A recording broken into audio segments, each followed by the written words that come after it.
श्री संतोषजी बांगर. लक्षवेधी क्रमांक 10. अध्यक्ष महोदय, वितरित केल्याप्रमाणे. अध्यक्ष महोदय, मी आपल्या निदर्शनात एक अत्यंत गंभीर मुद्दा मांडू इच्छितो, जो राज्यातील लाखो ग्रामीण महिलांच्या भविष्याचे थेट संबंधित आहे. अध्यक्ष महोदय, महाराष्ट्रातील उमेद महाराष्ट्र राज्य ग्रामीण जीवन अभियान अंतर्गत कार्यरत कंत्राटी अधिकारी कर्मचारी CRP व ग्रामस्तरीय कॅडर यांच्या बाबतीत मागील 3 वर्षापासून निर्माण झालेल्या असमस्थितीत प्रलंबित निर्णय आणि होत असलेला अन्याय हा अत्यंत धोकादायक आहे. अध्यक्ष महोदय, ग्रामीण विकास विभाग महाराष्ट्र राज्य ग्रामीण उपजीविका अभियानाच्या विविध बैठकीत गेल्या 3 वर्षात अनेक महत्त्वाचे निर्णय मंजूर झालेले आहेत. उमेदचे सर्व कर्मचारी ग्रामसखी दर्जा देण्यात, सेवा 62 वर्षापर्यंत कायम ठेवणे, नवीन HR लागू करणे, सेल्फ अनुदान, वेतनवाढ, विमा सुविधा, बहुसंस्थान कमी करणे आणि उमेदचे स्वतंत्र विभाग स्थापन करणे. परंतु अध्यक्ष महोदय, अत्यंत खेदाने नमूद करावं लागतं की यापैकी एकही निर्णयाची प्रत्यक्षात अंमलबजावणी आजपर्यंत झालेली नाही. त्यामुळे हजारो महिला कर्मचारी मानसिक, आर्थिक आणि व्यवस्थित चिंतेत सापडल्या आहेत. अध्यक्ष महोदय, झारखंड आणि बिहार या राज्याने ग्रामीण जीवन अभियान अंतर्गत कार्यरत सेवा महिला कर्मचाऱ्यांना 62 वर्ष सेवा नियमित पदासाठी सुविधा आणि कायमस्वरूपी दर्जा त्या ठिकाणी दिलेला आहे. अध्यक्ष महोदय, आपण एकीकडे या ठिकाणी लाडकी बहीण योजना राज्यातील महिलांना आर्थिक बळ दिले, त्यांना रोजगार नवे मार्ग खुला केला. परंतु याच वेळी उमेदचे महिला कर्मचारी गेल्या 10 ते 15 वर्षापासून ग्रामीण भागात लाखो महिलांच्या घरापर्यंत जाऊन महिला गट स्थापन करणे, त्यांना पायावरती उभे करणे, त्यांना रोजगार उपलब्ध करून देणे. पण त्या ठिकाणी तुम्हाला सांगतो की उमेदच्या माझ्या CRP असतील, उमेद असतील, यांच्यावर अन्याय होत आहे. त्यामुळे महिला म्हणजे खऱ्या अर्थाने ग्रामीण महाराष्ट्र लाडकी बहीण म्हणून त्यांना संरक्षण स्तरीय सेवेत समाविष्ट मिळून ही शासनाची जबाबदारी आहे. अध्यक्ष महोदय, उमेदचे सर्व कंत्राटी अधिकारी कर्मचारी CRP आणि गावस्तरीय कॅडर यांना तातडीने ग्रामसखी दर्जा, योग्य वेतनवाढ, विमा सुविधा आणि 62 वर्ष पर्यंत सेवा ही निर्णय लागू करण्यात यावा अशी मी आपल्यास विनंती करतो. मंत्री महोदय. अध्यक्ष महोदय, माननीय सदस्य बांगर साहेबांनी उमेदच्या संदर्भातली महत्त्वाची लक्षवेधी सभागृहामध्ये या ठिकाणी मांडलेली आहे.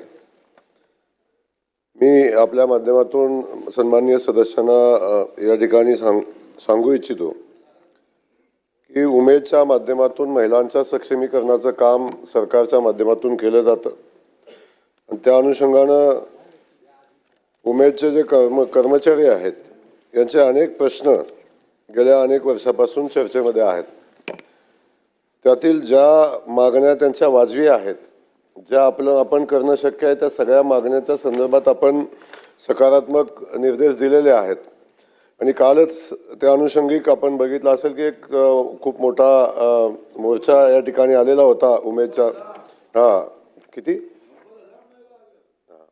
90,000 एवढ्या संख्येनं नव्हत्या, पण किमान 10-15 हजार महिला काल या ठिकाणी आलेल्या होत्या. तो सभागृहाचा मी निदर्शनास आणून देईन की आलेल्या महिला ज्या होत्या त्या महिला बचत गटाच्या महिला होत्या. प्रश्न कर्मचाऱ्यांचा आहे. त्या ठिकाणी बाकीच्या महिलांना इथं आणण्याची एक वेगळी व्यवस्था या ठिकाणी केली होती. ती कुणी का केली होती याची चौकशी आपण निश्चित करू. परंतु जो प्रश्न आता आपण मांडलेला आहे बांगर साहेबांनी की ग्राम व प्रभागस्तरीय उमेद अभियानातील कार्यरत समुदाय संसाधन व्यक्तींच्या पदनामापूर्वी ग्रामसखी हे पदनाम त्यांना देण्यात यावे. मी कालच संबंधित विभाग म्हणजे आमच्या विभागाला सूचना दिलेल्या आहेत आणि आज त्या सगळ्या समुदाय संसाधन व्यक्तींना ग्रामसखी हे नाव देण्यासंदर्भातला GR आजच या ठिकाणी निघेल आणि तो प्रश्न त्या निमित्तानं मार्गी लागेल. दुसरा प्रश्न होता की या सगळ्यांचा होता की आम्हाला गणवेश मिळाला, गणवेशाचा रंग शासनानं ठरवून दिला पाहिजे, गणवेश ठरवून दिला पाहिजे. त्याही संदर्भात आपण कालच निर्णय घेतलेला आहे आणि आपण त्याच कर्मचाऱ्यांना सांगितलं की आपण कुठल्या पद्धतीचा गणवेश आपल्याला पाहिजे तो आपण शासनाला कळवा, आपण शासनाच्या माध्यमातून त्याला मान्यता देऊ.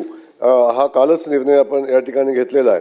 दुसरा विषय सांगितला की महाराष्ट्र राज्य ग्रामीण जीवन ज्योती कंत्राट कर्मचाऱ्यांच्या कार्य मूल्यांकनानुसार तात्काळ मुदतवाढ व कंत्राटी कर्मचाऱ्यांना मुदतवाढ देण्याचा कंत्राट कायम करण्याचा जो विषय आहे त्या विषयासंदर्भात आपण पाहिलं असेल की त्या कर्मचाऱ्यांचं मूल्यांकन होतं, त्यांनी वर्षभर केलेल्या कामाचं मूल्यांकन होतं आणि त्या मूल्यांकनामध्ये त्यांनी केलेल्या कामाच्या हिशोबानं त्याला मुदतवाढ देण्याचा निर्णय तात्काळ घेण्यात येतो. तोही निर्णय आपण तात्काळ घेण्यासंदर्भातल्या सूचना या ठिकाणी दिलेल्या आहेत. आणि त्या अनुषंगानं दुसरा एक विषय होता की या सगळ्या कर्मचाऱ्यांना ग्रामसखी असेल किंवा उमेदचे जे समुदाय संसाधन कर्मचारी आहेत, कंत्राटी आहेत, यांना ओळखपत्र देण्यासंदर्भातला निर्णय होता. तोही आपण कालच मी सूचना दिलेल्या आहेत आणि संबंधित जिल्हा परिषदेचे CEO आहेत त्यांना प्रत्येक जो समुदाय संसाधन कर्मचारी आहे त्याला ओळखपत्र देण्यासंदर्भातल्या सूचना दिलेल्या आहेत.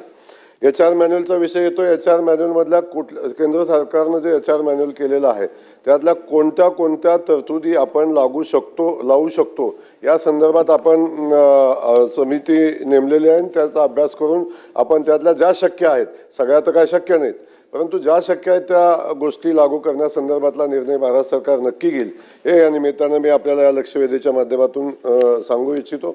आणि या सगळ्या परिस्थितीमध्ये उमेदच्या माध्यमातून महिलांना सक्षम करणं आणि त्यांना उभं करणं हा जो विषय आहे या संदर्भात शासन गांभीर्यानं काम करत आहे.